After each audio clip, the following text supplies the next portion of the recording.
Welcome to the channel, guys. My name's Gareth. This is Tech Check, and hopefully you're going to join me today for a full PC build along with all the latest and greatest components for this gaming PC.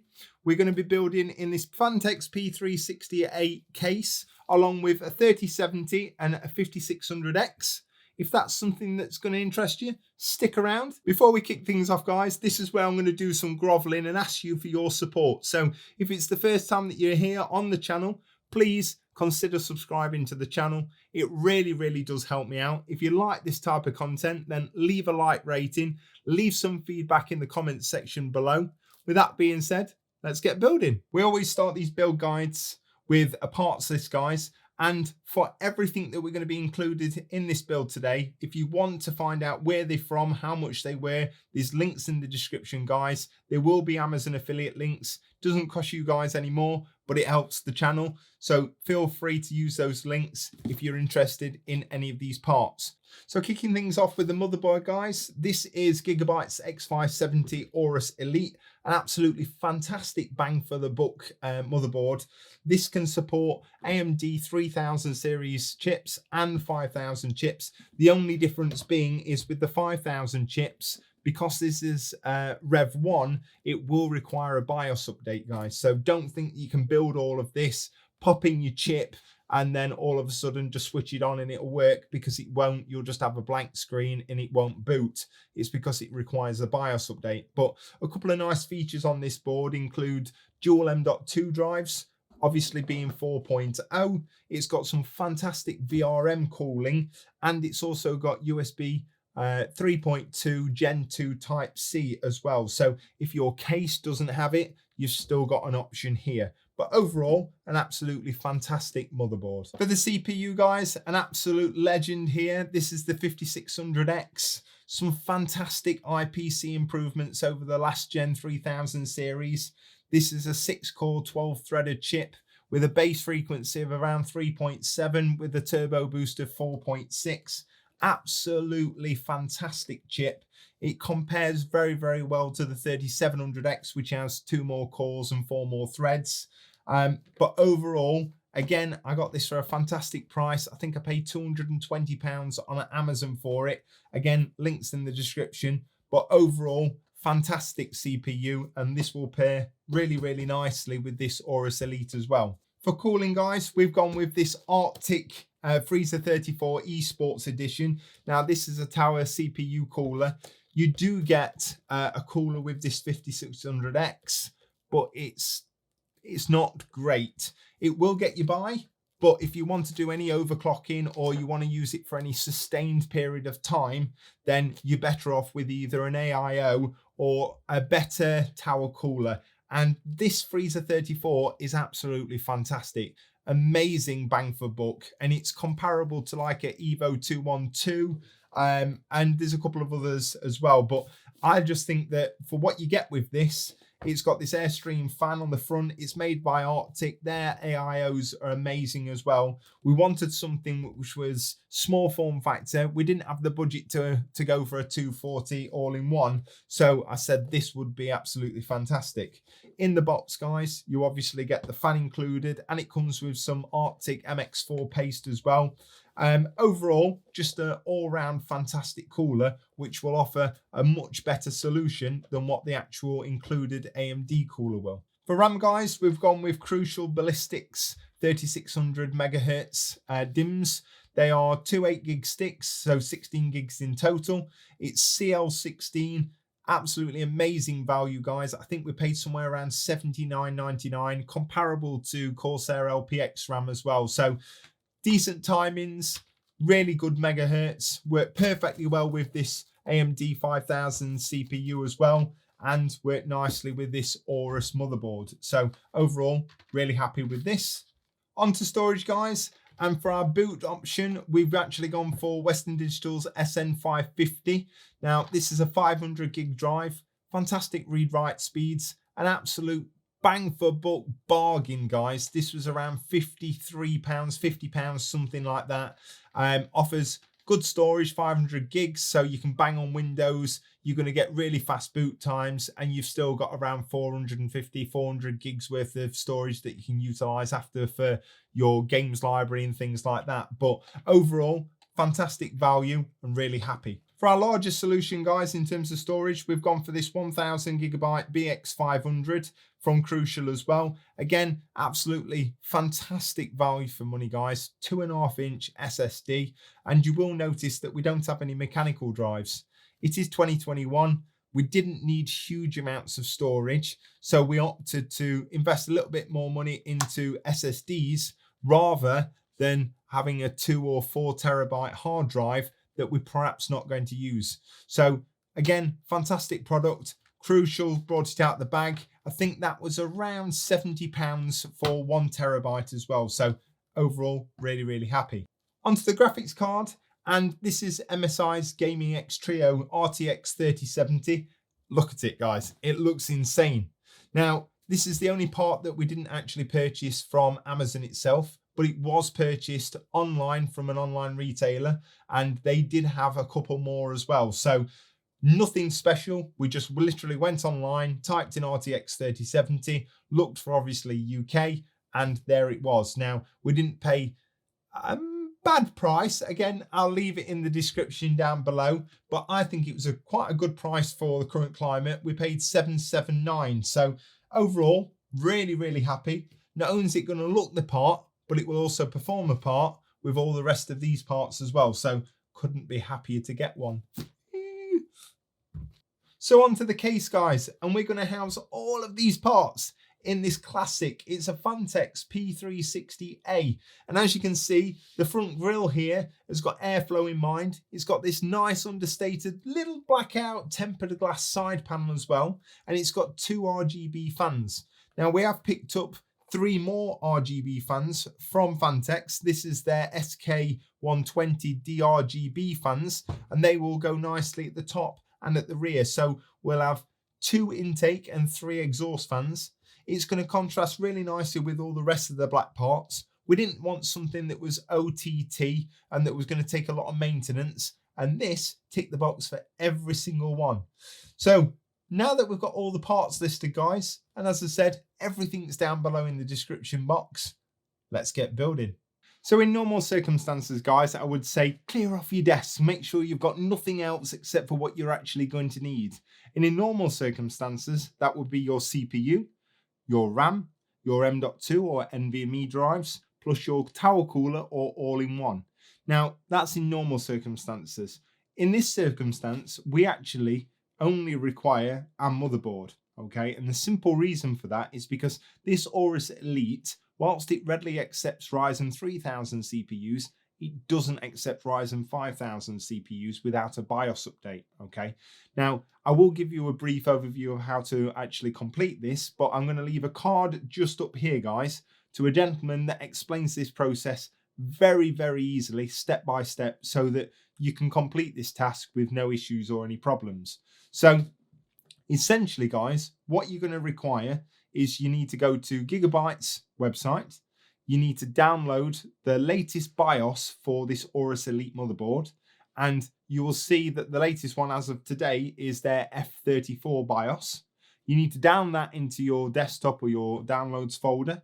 And then you need to extract all of the files, okay? At the very bottom file, it will be an X570 gigabyte file, okay? And that's your BIOS file.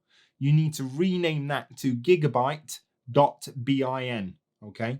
You then need to drag that onto a flash drive once you've renamed it. And things to note here, guys, this needs to be USB 2.0. It also needs to be completely empty with no files, no folders on it whatsoever, okay? Once you've dragged that onto your flash drive or your USB stick, you then need to put that into this white USB port, which is just on the back, and that is named BIOS USB 3.0 drive. Once we've actually done that, you will see, once we've hooked up the power supply, which I'll talk through in a second, there is at the bottom down here, there is a Q Flash Plus button just down here. And I'll zoom in for you guys so that you can see it. Now, On the back of your USB stick, if you've got a light that flashes to say that it's being read or it's doing some writing, that will indicate that the transfer is happening. But this actually a light that's just in front of this Q flash button, and that will light up once the actual Q flash happens or starts. Now, the overall process should take somewhere between 6 and 7 minutes. If it lights up and then goes out 5 to 10 seconds, it's not complete. There's something wrong. Either you've got a file or a folder on your flash drive, or you've not renamed the file successfully or correctly. Okay. But again, the gentleman in the card above will go through it step by step, essentially very, very easily, guys. And all you're going to need is that flash drive, downloading the latest BIOS onto it, renaming it, sticking it in the right BIOS port at the USB port at the back, and essentially we're going to power it via the 8-pin EPS and the 24-pin power cable. You do not need any other parts on this board in order to successfully flash this BIOS. We'll hook up the power supply now. So in order to provide power to the motherboard, guys, remember we don't need anything else except for these components here. We've got our power supply, which we need to power from the wall. We've got our 24-pin, which is just here. And obviously these two sides go into these two just here, and then into our 24-pin on our motherboard. And then our last CPU power cable goes in CPU into our 8-pin, which is just up here. So just to recap, guys, we've got our 24-pin connected to our motherboard and power supply. We've got our 8-pin connected to our power supply and our motherboard as well. We've popped in the USB flash drive into the BIOS port or USB port on the back. We've got no CPU, we've got no RAM, nothing at all. We've got the power supply turned off at this moment in time. We'll turn that on. You will see this little Q flash button, okay? And you need to hold this button until a light appears. Now, it could take a few seconds, so we'll just press it and then wait for that light to flash.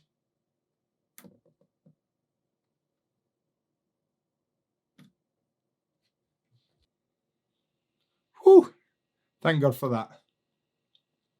So you can see here that this active cooling has started, and this little flashing of this Q flash button has started flashing down here. Now on my pen drive, it's a solid metal pen drive, so I don't have any lights to indicate whether there's any data transferring.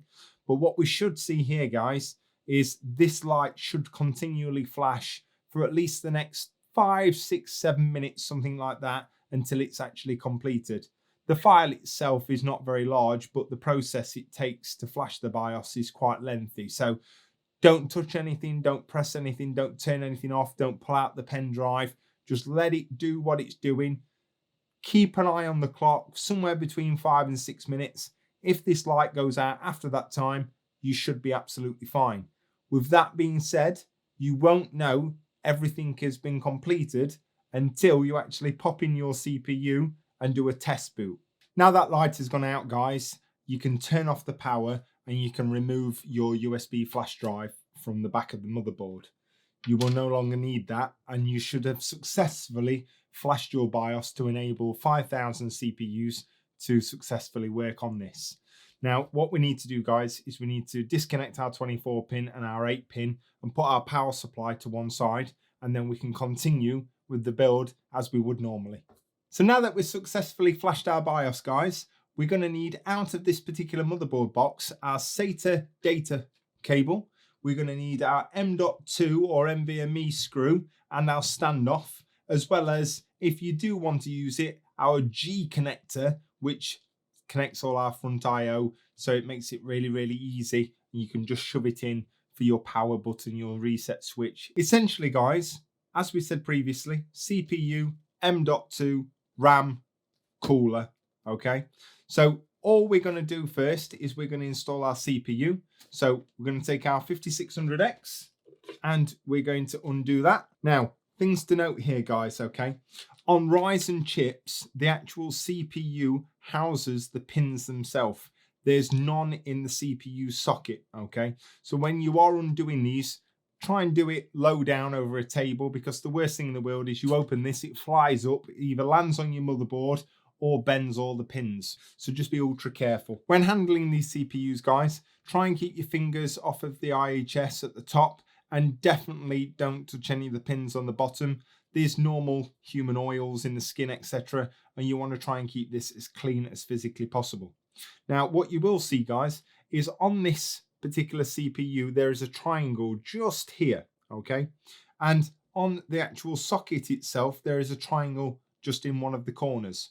We want to match that particular triangle there with this particular triangle here. And all we have to do is we have to pull up the retention arm and you'll see the socket moves. When I say drop it into the socket, I don't mean literally just drop it in. It's nicely place it or drop it into the socket from a low height, and you will see that that's now firmly in position. And all we've got to do is secure it by pulling down that retention arm. And that's our CPU installed.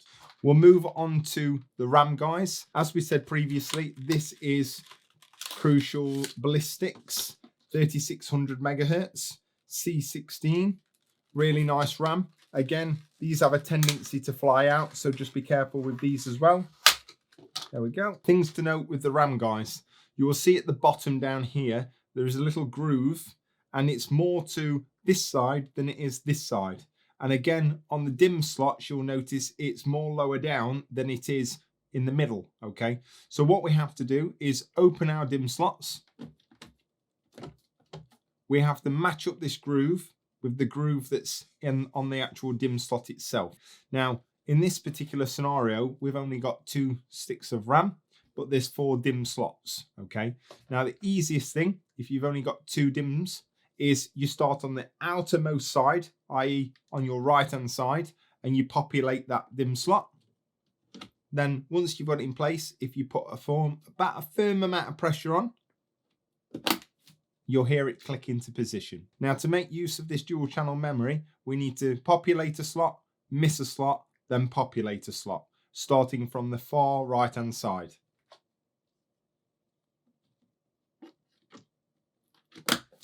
So moving on, guys, to our NVMe or M.2 drive.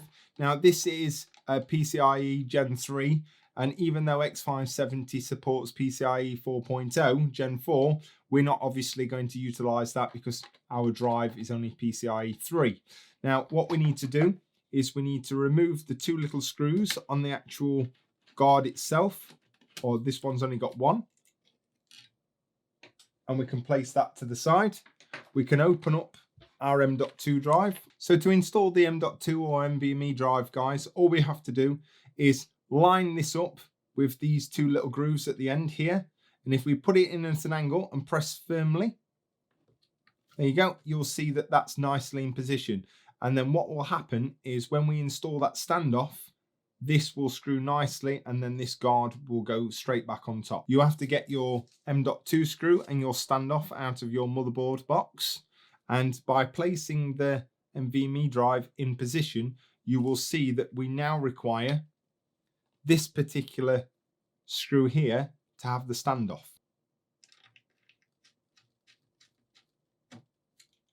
We can then take our NVMe drive. We can do exactly the same as previously.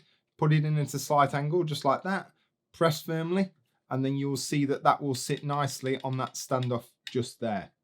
We can take our standoff screw, and these are the smallest screws ever, so it helps if you've got a magnetic screwdriver, and you can just simply screw that down. It doesn't take any force, just do it till it's finger tight. On the back of our guard here, or our heat shield shall I say, you will see that there is some protective film which we need to remove, and then simply pop that back under this little metal bracket, make sure it sits nicely on its standoff, and then we can screw that back in place also. So we've got our CPU installed, our RAM installed, and our bootable option for our Windows boot drive on our M.2 or NVMe drive installed also. Our next step is to install our CPU tower cooler, and I'll walk you through that process now. So as always, guys, clean everything away. Make sure you've only got in front of you what you actually need. It's the most simplest and easiest thing to do. Now, what I've done, guys, is I've just took out everything out of this Arctic 34 box and I've put it onto the table just to give you a reference as to what's inside the box. And what we're going to be doing is we're going to be installing this on this X570 motherboard with this 5600X. Just to give you a quick heads up, we're not going to require this bracket here. because we've already got one installed onto the motherboard itself. So the first thing that we need to do is we need to remove these off of our motherboard. Now, very straightforward. It's just 2 screws at either side. And again, a magnetic screwdriver will serve you well. So we're going to use these screws that are currently still on our motherboard. Now, I've laid it out in a position that you can see how we're going to actually build it up. Okay, so essentially, here is our cooler. At the bottom, we do need to make sure that we remove this film here before we apply thermal paste to our CPU, or there's going to be not a very good contact. So essentially, all that's going to happen is at the bottom here, you will see there's 2 screws. And all we're going to do is we're going to apply these 2 brackets on either side with them facing inwards, just as they are here, guys. Okay, just like this. So essentially, that's what it's going to look like. And then we're going to secure them with these 2 little screws on the side. After that, if I pop that there, you will see that we've got our 4 thumb screws, which is just here. Okay. And then we've also got 3 different types of standoffs. The first type here, I've got no markings on whatsoever.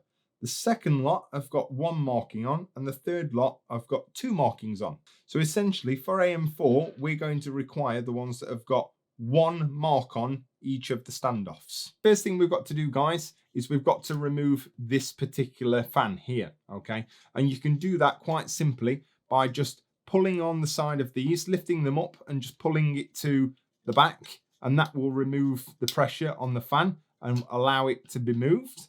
Do the same on the other side, and then the fan should be able to just be moved. This is where we're going to be mounting these 2 particular brackets here. If you mount it in the position that I have it here, with the lugs facing inwards for AM4, and if you're going to be mounting it as Intel, you can quite simply just turn it round the other way and pop it in that way because it gives you a wider bracket. Let's pop these on here, line those up with the screws like that. And then we're going to utilize these 2 little screws. And again, a decent length screwdriver and a magnetic one will really help you. And we can screw those ones in. Do the same on both sides until they're nice and secure. And I would advise, don't remove that plastic film off of the bottom of that copper heat shield, because if not, you'll be scratching it up and potentially scratching all your table as well. Pop in our standoffs. You can't really go wrong here, guys, okay? So the standoffs will only fit in, or the screws, thumb screws, will only fit on one side of the standoff. It won't fit on the other side. Essentially, what we need to do is put the thicker end into the standoffs on the motherboard. You can do that with just your fingers. And what you'll see then, guys, is that will nicely sit on there, just like that, on top. So now you've got an idea of how it's actually going to sit on top of the CPU and how it's going to be secured down utilizing these 4 thumb screws. We can remove this off of here, and we need to then think about putting some thermal paste on top of the CPU and removing this film here, so that can come off. Now, Arctic are very, very kindly sent us over within the box some of their fantastic MX4 CPU paste.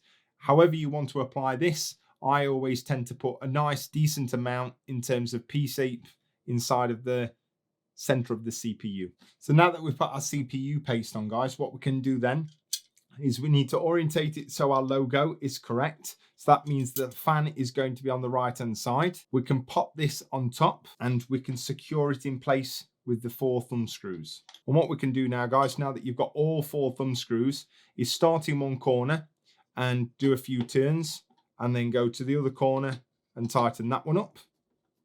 Back to this corner over here until they're all really nice and tight and taut. Not too tight that it's undoable, but to a point where that you're happy with it. Now that we've got our CPU cooler installed, nice and secure, that's not going anywhere. When we're installing the fan, guys, what we want to do is ensure our cable's nicely done just outside. And when we can attach it, all we have to do is pull those clips back over to hold it in position.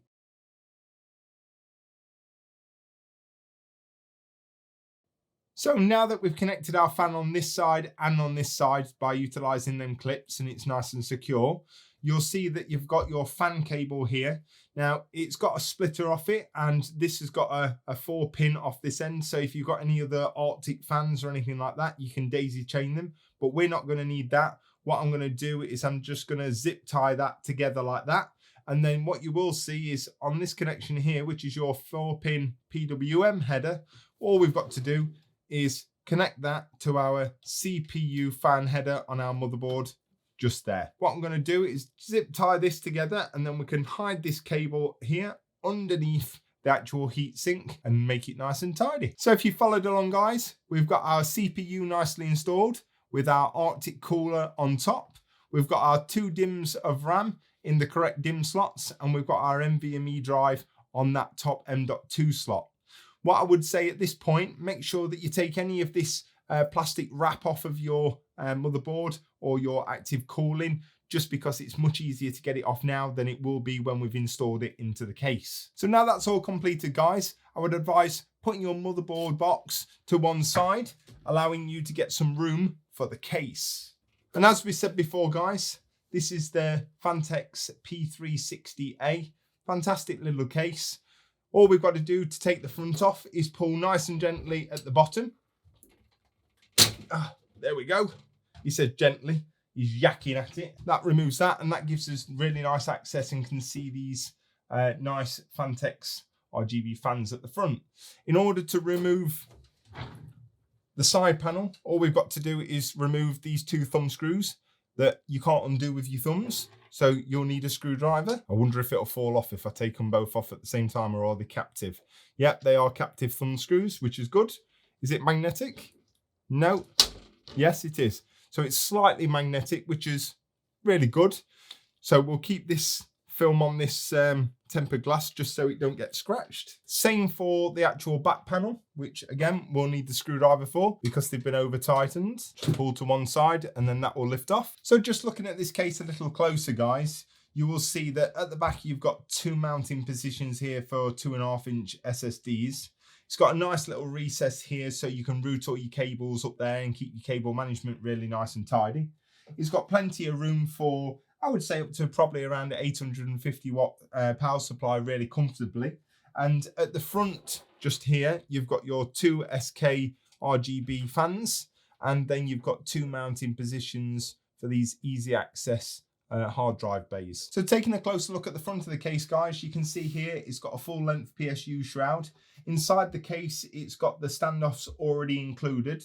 At the top of the case, you can fit a 240mm cooler quite comfortably, and it does come included with these magnetic dust filters as well. So that's pretty nice. At the back, you can fit a 120mm fan at the back there, and at the front, you can fit 120s or 140s. At the bottom, let's just have a quick look here. You will see that there is another dust filter for your PSU shroud. So when we're installing that, we want to make sure the fan is on the bottom. But overall, guys, fantastic little case, proven concept, and obviously done really well for Phanteks. So what I think we're going to do, before we get installing the motherboard, I want to install the back fan and the 2 top fans, just to make sure that we're not going to have any clearance issues with this large VRM on our motherboard. So we opted to match the same case fans that were already installed in this P360A, guys, and this is the SK DRGB 120mm case fans. Okay, now in terms of connectivity, you've got your 4-pin PWM header, which is here, and then you've also got RGB headers, which are here, which you can daisy chain all together so that you can just make one connection to your motherboard, which is fantastic. So important thing to note, guys, whenever we are installing fans, number one, we want to make sure the orientation of the fan is correct. So in this format here, we've actually got this in an exhaust, and if you wanted to turn it this way, obviously it's an intake. When we're installing this into the actual case, we want to be mindful of where the the cables are actually exiting the fan to make sure that our cable management is as easy as possible. What I like to do is I like to keep them up as high as possible. That way I can route it over the top of the IO shield, and it's going to fit really, really nicely just there. Simple installation, just comes with 4 screws, and you can also put some of this little sound dampening material to make sure there's no rattles or anything like that. And all we're going to do now, guys, is put the 4 screws in, put the case fan inside the case, screw from outside the case, one in either corner, and you're good to go. Now it's fully installed, guys, what you'll see is you can push your cables through the other side, or even better, there's a little cut out at the top. You can route them through there very nicely, and that way you're not going to have any issues when you're installing your motherboard. So installing these top ones, exactly the same premise, guys. All we have to make sure is we've got our orientation the correct way. We put our stickies on the inside, so when we screw, we'll put the case fan inside the case, and then we screw from outside the case. Now you might notice, guys, these fans aren't locked in position at this moment in time. Now I've done that for a good reason. If we do have any compatibility issues with the motherboard, I've got a little bit of maneuvering space, and therefore I've not got to start unscrewing those screws again. So always leave them a little bit untight, and that way, or loose shall I say, and that way it'll mean that you're not going to run into so many hardships when installing the motherboard. So now that we're at the point, guys, we can start installing our motherboard. You will need to go down to the hard drive bay just at the front of the case, pull out the little box that is included, which is the accessory box. And in here, you will find all of the screws that you're going to require for your SSDs, for your motherboard, and for whatever else you may need. They chuck in a few extras here and there. Right, let's put the motherboard into the case. Again, as we said before, you can pick it up more comfortably now with the tower cooler. Just lower it in position nice and gently, and make sure that the fan cables that you've previously installed are not blocking the I/O shield, because that's a pain in the backside. And make sure that you line the I/O shield up. There we go. That looks pretty close to me, and you should see that they should sit nicely on top of those standoffs, which everything does, which is good. We want to make sure, guys, that we are using the correct screws as well. We don't want to cross-thread these standoffs or potentially cause any harm to our motherboard either. So ensure that you are using the correct screws, and these are the ones that we should be using just up here. When we're installing these, again, it's very nice to have a magnetic screwdriver, because some of these are in some bit dark and dingy places that you might not be able to get all the way in if you've not got a magnetic screwdriver. Thumb tight, they don't need to be mega tight. Again, you should be able to feel when they get tight enough. You should have 9 of these, including your center pin, guys. Make sure that each and every one is populated. So if you followed along, guys, we've successfully got all the components installed on our motherboard. We now got our motherboard installed on the correct standoffs in our case. We've got our back and top 2 exhaust fans, which are installed as well. And the next steps are to install our SSD, and then our power supply, and finally the crown jewels, which is our GPU. So moving on to our SSD, guys. So this is a 1TB SSD from Crucial, the BX500. And what we're planning on doing is installing it onto one of these SSD trays at the back. Now, again, this is toolless, so you should be able to just, there we go, push it up with a little bit of force, and you'll see that this will be removed. Then what we can do is we can utilize our accessory bag, obtaining the small screws, and we can screw it in from the side, just here, making sure that our cables are coming out of the bottom. So when we put it back on, it will fit back on really nicely. We've got our data and power connections here. We need those to be at the bottom, and on the back, there's some large holes going to smaller holes, okay? And all we need to do is line those up like that, and then push back down, and that's our SSD nicely installed. We've got our SATA power and SATA data connections, which is at the bottom. We're taken out of our motherboard box, our SATA data connection, which is just here. And then in order to power it, we're going to have to get out of our power supply box our SATA power cable. Now, we also need one other connection for the actual case, which is here, and then one more which connects to the SSD to provide power as well. But we'll do that once we install the power supply. At this point, it's a really good point to make sure that your fans, now that we've got our motherboard in place, are basically screwed down tight, or at least taut to enough that they're not going to be moving or shaking around. So I'm going to go ahead and do that now.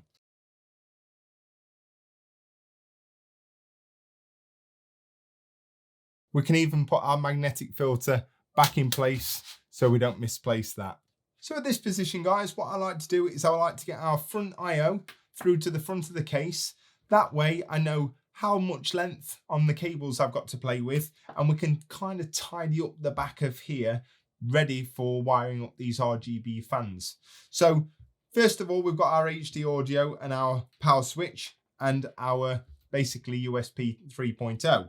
So we know our USB 3.0 needs going up here, and we know our HD audio needs going down here, and our power switch wants going over here as well. So we've got our USB 3, which is just down here. We've got our power switch, which needs going down here. And then we've got our HD audio, which is at the far left-hand corner. If we look at our HD audio, we can route that across here, up here, and we can pull that one out there. Our USB 3.0 can go up here and out that one there. And our power switch can go same way, just out there and up there, so it's out of the way. That just leaves us with this cable nightmare of RGB, as always. First thing to note here, guys, it's always nice to be able to recognize which ones are RGB and which ones are PWM or 3 or 4 pin fan power connectors. These two cables here are the PWM headers or cables for these two front fans, and this here is our DRGB connection to our motherboard for the actual case, so we can control it via the button up here. First thing I want to look at is the RGB. Looking at this, basically the RGB fans have already been connected at the front, but we want to obviously tail off of this connection for the rest of them in the case. All right, so what we're going to do is we're going to take our first RGB fan, which is the top one up here, and I want to connect it just there.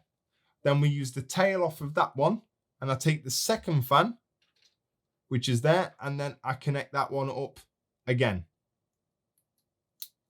And then I take the tail of that, and likewise, I connect that to the third one, which then just leaves me a tail on that third one for the RGB. But essentially now, all 5 fans are running all together. So we've actually our first snag here, guys. Knowing that we've got 5 PWM connections that we need to connect to our motherboard, but only 3 actual CPU fan headers on this actual motherboard. So what you're going to need, guys, is you're going to need some splitter cables, okay? So essentially, all that needs to happen is you need to take your 2 PWM fans, you need to plug them into a splitter, just like this. And then those 2 actual cables will be powered via this one connection. And that will mean that we can basically get 5 connected on this motherboard. So go ahead, guys, connect the other one to the other 2 there. And then the last one, which will run back through and down just below the VRM above the M.2 drive. And hopefully we can conceal the cable. So just to explain what I've done here, guys. Essentially, what we needed to do is we needed to connect our fan cable to this fan header, which is just located here, okay? So I pushed it back through, I pushed it down the side of the VRM, plugged it in, and then folded the cable and pushed it to the back. And I think, overall, that don't look too bad at all, but just a pain in the ass. Our system fan 2 header is just located up here, and we'll connect that one now. And then we need to connect our other fan splitter cable just to the left of the actual CPU header. Now that they're actually installed and connected, what we can do is pull through our slack, and we can get starting to tidy some of this mess up. But before we do that, guys, I just want to run through this last bit of RGB for you. So in terms of obviously the case, as we've said previously, it's got its own DRGB button. What we can do is we can connect that to these front 2 fans, which are just here, and very straightforward. 3 plugs, 3 pins. Make sure that the arrow and the arrow connects together, just like that. Now, what I do like to do, guys, is put a bit of tape around this some insulating tape. That way, there's nothing worse. You put all your cables in, you slightly tug them, and then all of a sudden, your bloody fans aren't working, or your RGB fan's not working. And you think to yourself, what on earth have I done? Put a bit of cable tie around it, or put a bit of insulation tape around it. No problems whatsoever.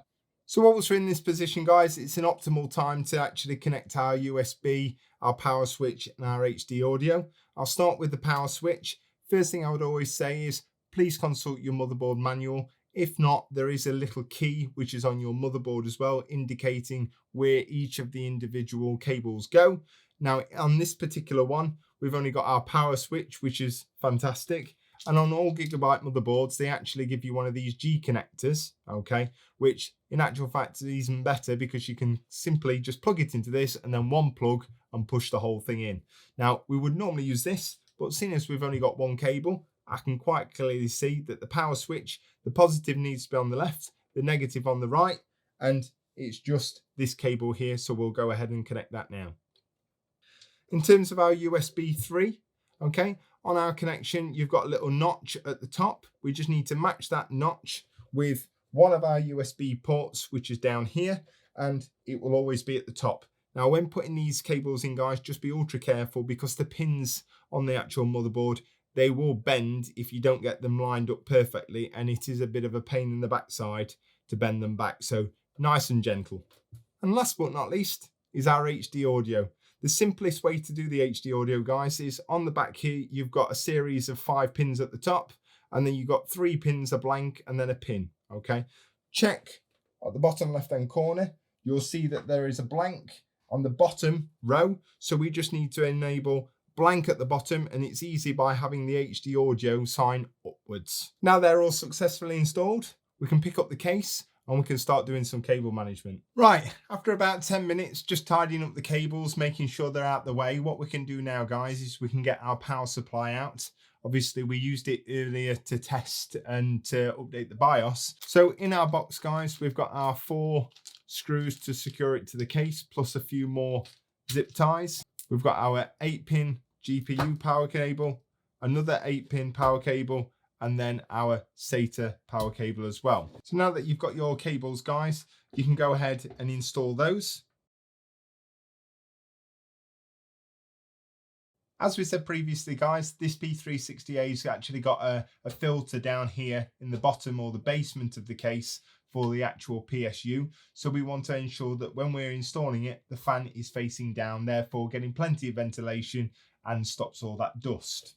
So installing it into our case is very, very straightforward, guys. As we said, fan facing downwards, install from inside of the case.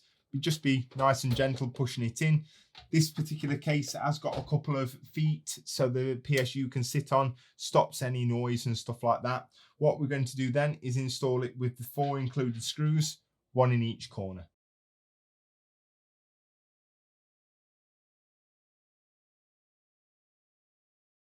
Now that we've got that all nicely installed, take your 24-pin, look where it's located through the actual grommets on the side of your case. Make sure that if you can, keep it as straight as possible. We can then take our CPU power cable and run it up the side of the case through this top grommet in the top left-hand corner. Then we can take our SATA power cable for our SSD and for our case. We can hide that cable away. And then that leaves us with our 2 PCIe cables for our graphics card. And last but not least, guys, our SATA data cable, which runs from our SSD onto our SATA port on our motherboard.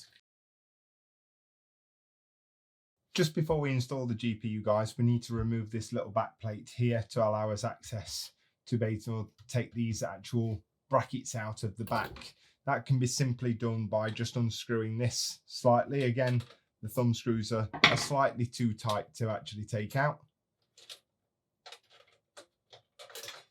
And then we can remove that totally.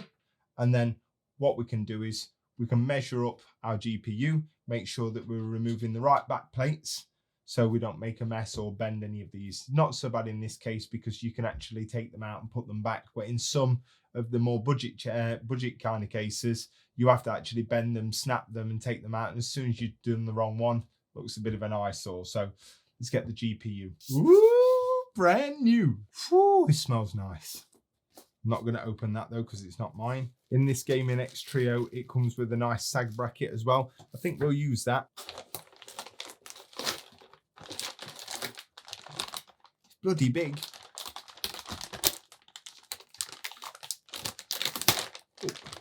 First time it's been opened. So essentially, guys, this is the crown jewels of most builds, especially gaming computers. So this is the MSI GeForce RTX3070, and this is the Gaming X Trio version from MSI. So it's a really terrific looking card, guys, and it's the first time that I've actually had Gaming X Trio 3070 on the channel as well. So when installing any graphics card, guys, we need to make sure our catch on our PCIe lane is open.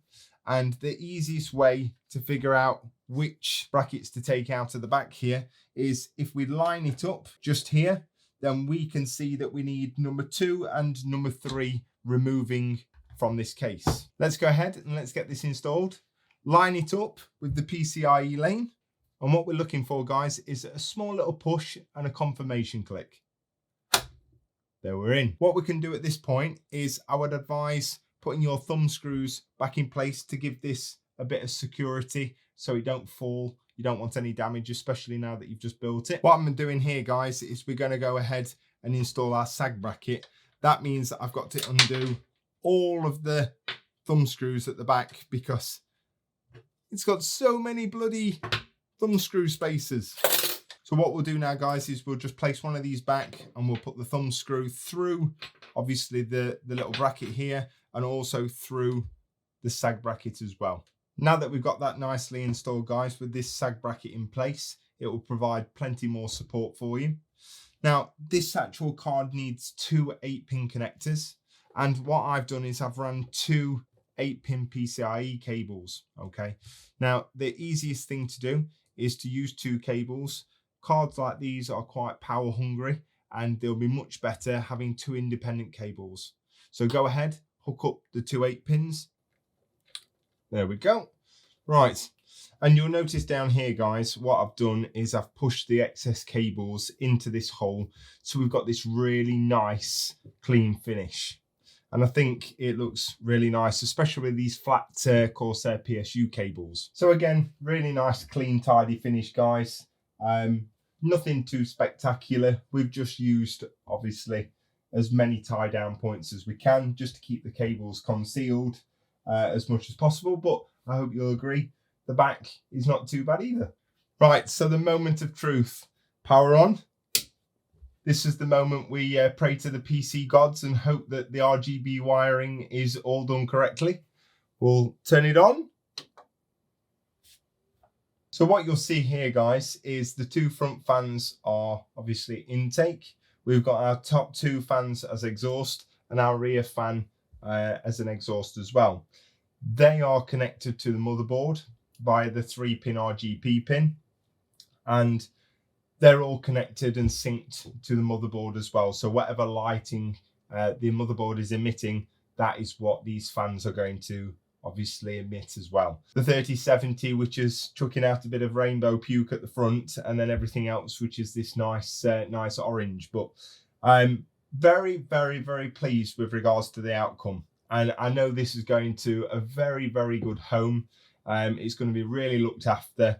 As I said, this is for an old school friend of mine that reached out a few months back now and's been having his eye on a few bits and bobs, and he actually bit the bullet and said, let's go for this rather than a pre-built. So I know his daughter is really, really excited to get her hands on it as well. So I'm hoping this is exactly what you were looking for, and it brings you everything that you wanted. So guys, I just want to say a massive thank you to each and every one of you.